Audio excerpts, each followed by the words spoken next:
Mr. Saroglou, the IMO 2020 is actually posing a great challenge for the shipping industry. And the question is the shipping industry ready to cope with it at an extent where there will be no loss in the income?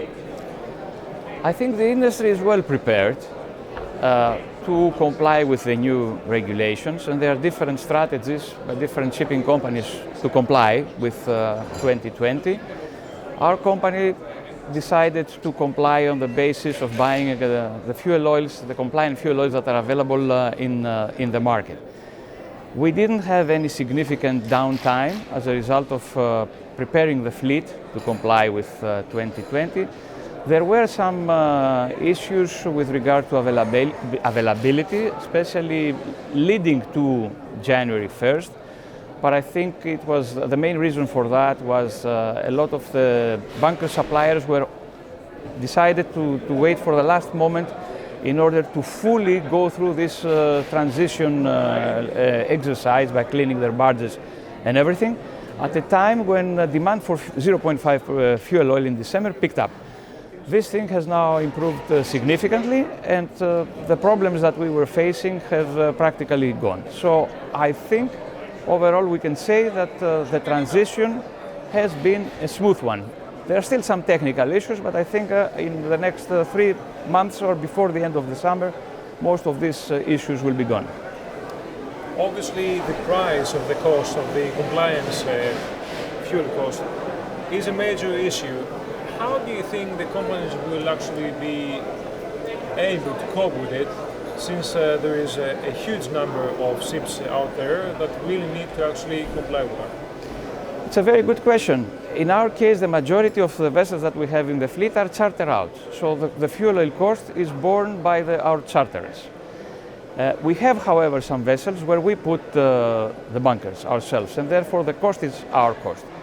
The price movement of the fuel oil very much depends on how Brent prices are doing or distillates are doing, and recently they have come down. Also, in the world scale, which is how freight is calculated, the price of bunkers is included.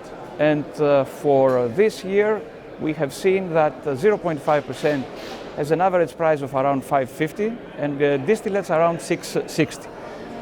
The average so far is at these levels, the global average is at these levels, if no lower. So therefore, I don't think that we are losing anything on the income side, because the price of fuel is incorporated in the freight calculation through the world scale. However, in the long term, this may actually have an effect on the trading, since the charterer has to actually pay for the compliance fuel. So are you actually concerned that this may bring the charterers down in terms of numbers? I think the majority of the vessels, the ocean-going vessels, took the decision to go with compliant fuels. I think maybe 5% has decided to install scrubbers. And scrubbers, as we know them now, the open-loop scrubbers, we don't know if they're going to be there a few years down the road, because there are some questions already whether this is the best way to comply with the new regulations. Some ports we know have banned open-loop scrubbers, and they ask the vessels to use 0.1% gas oil. So I think we are in a transitional period.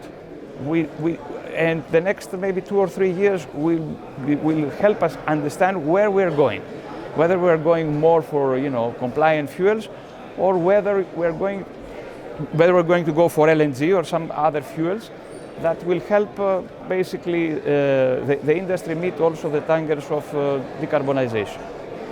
Coronavirus has actually become a major concern, not only for the traders around the world, but for the shipping industry as well. What effect this may have in the long-term running of the shipping industry?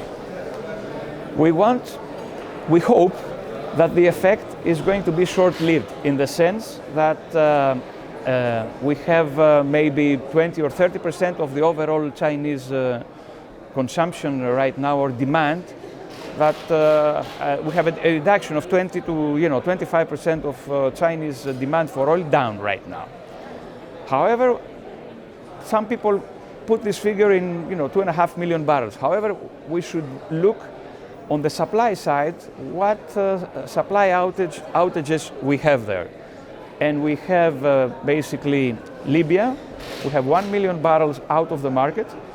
We have the Iran sanctions, so more than 2 million, close to 2.5 million barrels are out in the market. And then you have OPEC and OPEC Plus, who most probably will take some sort of a decision to rebalance the market. So I think if you look at supply and demand, there is a balance. And the price of oil being at the mid-50 levels, I think it's an incentive for a big country like China, once they go over this shock, to continue importing or storing fuel in anticipation for the demand that is going to pick up as we move along during the year. Because definitely we expect to see a cure, or we see a solution of coronavirus, and therefore economic activity will return back to normal once this problem is solved. Finally, you're present here on the 11th annual Capital Link Greek Shipping Forum. A comment on that? I have to congratulate Capital Link for another very well-run event. As always, very interesting topics that have the pulse of the industry. And wish, again, very many happy returns, not just to this event, but all the events that Capital Link is doing all over the world.